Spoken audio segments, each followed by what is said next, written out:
qui assigne l'hôpital, mais il y a aussi un combat plus général avec victimesdeshôpitaux.com, donc le site, pour tous ces gens, parce qu'il faut, qui sont seuls, qui n'ont pas les moyens de se faire connaître. Et là, effectivement, ils se manifestent, ils commencent à se manifester. Il faut qu'ils se manifestent en masse, parce que moi, mon but, c'est quand même d'aller effectivement faire passer des projets de loi qui sont restés en suspens et qui doivent absolument passer pour le suivi des soins, même humanisation de l'hôpital et puis responsabilisation des médecins. Il y a un arsenal juridique, il faut en profiter, il faut en bénéficier. Il y a des associations, le lien, on a donné l'adresse. Le médiateur de la République, c'est une nouvelle structure qui est vraiment qui a un rôle très important et qu'on peut solliciter lorsqu'il y a des plaintes et lorsqu'on est dans le guidon, si j'ose dire. Absolument.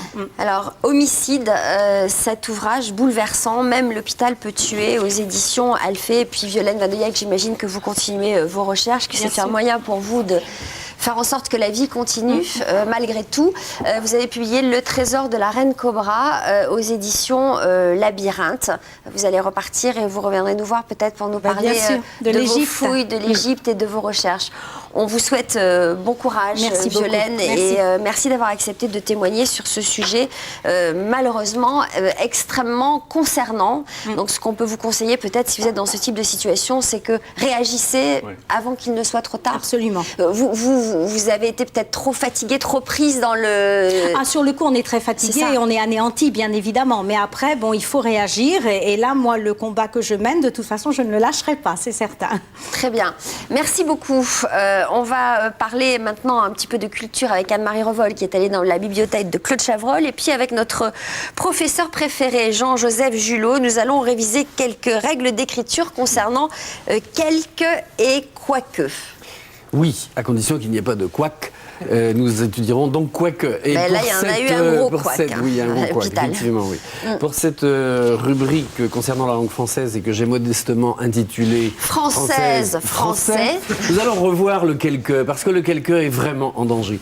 Le quelque en un mot ou le quelque en deux mots. Comment l'écrire? Et il se trouve que de plus en plus, on trouve des cas où le quelque, dans des textes très officiels et des textes de journalistes, eh bien, se trouve mal orthographié, mal écrit. On va y aller avec le premier exemple. On va commencer. Voilà le premier exemple. Quel que soit votre niveau, nous ne recrutons plus de maçons pour l'instant. J'attire votre attention sur la subtilité de cet exemple que j'ai moi-même inventé, parce que entre maçon et niveau, il y a évidemment un rapport qu'on ne voit pas forcément. Toujours un jeu de mots. Je ne vous imaginais pas bricoleur. Et je suis très constructif. Oui.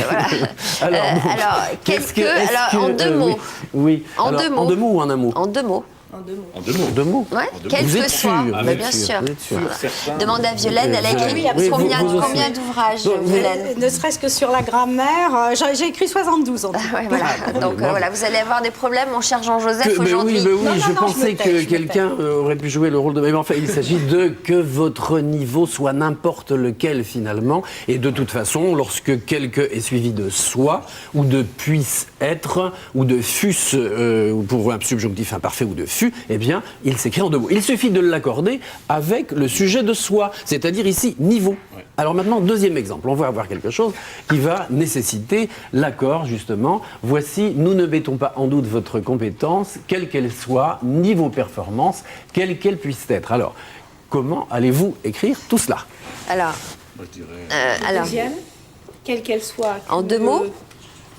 Deux LE plus loin. Quelle? Alors, je vais demander à l'élève Richard. Quelle qu'elle soit. Moi, je mettrais en deux mots aussi. Élève Richard. Ben non, moi j'essaierai en un mot. En un mot? Oui. Niveau performance. Élève Sophie. Moi, je mettrais en deux mots la première et en... Ah oui, la deuxième est vicieuse. La première, quelle qu'elle soit, en deux mots. Niveau performance, quelle qu'elle puisse être, en deux mots. Oui, mais elles sont en deux mots, les deux. Deux mots. Oui, mais lesquels deux mots? La deuxième, les deux deuxièmes. Bien, alors, correction. Je voudrais qu'on mette, s'il est possible, d'avoir l'image, parce que je ne vois pas très bien. Voilà, nous ne mettons pas votre... Quelle qu'elle soit, voilà, quelle qu'elle soit. Parce que qu'elle soit n'importe quelle. Attention, parce que quelque deux LE s'accorde avec compétence, hein. Nous sommes d'accord? Niveau performance, quelle qu'elle puisse être, alors quelle qu'elle puisse être aussi, d'ailleurs, qu'elle s'accorde avec performance. C'était la deuxième. C'était la deuxième. Yes. Parce que vous avez le sujet, quelle qu'elle puisse être, vous voyez? Bien, troisième exemple, allons-y. oui, je le vois pas d'ailleurs. Alors, quelques regrets que vous en ayez et quelques mécontents que soit la pigeonne et le pigeonneau, ce pigeon sera rôti ce soir. Quelques regrets avec un S que vous en ayez et quelques sans S, mécontents que ce soit la pigeonne et le pigeon. Pourquoi aussi, c'est un adverbe aussi mécontent. Mais vous êtes très forte, Sophie. Mais bien sûr, personne ne le sait. Mais dites-le. Une victoire et un billet d'honneur. Mais c'est bien, ça. Quelques regrets. Et les félicitations du jury, parce que regret, c'est un nom commun. On a quelques qui est un adjectif indéfini qui prend le pluriel. Et je me mangerais bien un pigeonneau ce soir aussi. Et une caille. Avec vous, si vous le voulez. Donc, merci. Et donc, on termine avec le quack. La règle. Alors, la règle, voilà. Quelques encadrant un nom s'accorde avec ce nom et quelqu'un encadrant un adjectif demeure invariable. On fait un petit couac avec on n'a pas le temps, mais moi je veux dire que quelle que soit votre coiffure, quel que soit quel deux L E en deux mots que soit, je vous adore. Oui, merci. Et une petite anecdote, l'autre jour Sophie me dit, mes cheveux faisaient 1,5 mm, elle me dit, oh tu as les cheveux longs. Vous avez les cheveux longs, voilà. J'ai trouvé ça infiniment drôle. Bon, merci, pardonnez-nous, cher Jean-Joseph, de vous écourter. Mais quel que soit la durée de votre chronique, nous l'apprécions toujours autant. Et nous allons nous adresser à mademoiselle Revol, qui est allée dans la bibliothèque de Claude Chabrol. Ça doit être intéressant. On n'a pas été dans sa bibliothèque tout à fait, on était dans une librairie parce que Madame Chabrol interdit toute caméra de rentrer dans leur antre, et elle a finalement pas tort, comme ça elle protège son mari et sa maison. Donc on est allé dans une librairie du 15e